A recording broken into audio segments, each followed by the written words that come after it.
Good morning guys, welcome to my new blog. फिर से एक नए ब्लॉग में स्वागत है आपका। आज बहुत दिनों बाद मैं अपने ब्लॉगिंग चैनल पर लाइव आया हूँ। वीडियो आएगा ये कल, आज बनना है तो कल आएगा।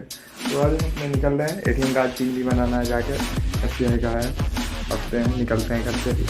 बाइक का चाबी ले लिया है, हेलमेट लेना है, देख लेंगे निकलेंगे ड्यूटी के। तो उधर ही ड्यूटी भी जाना है।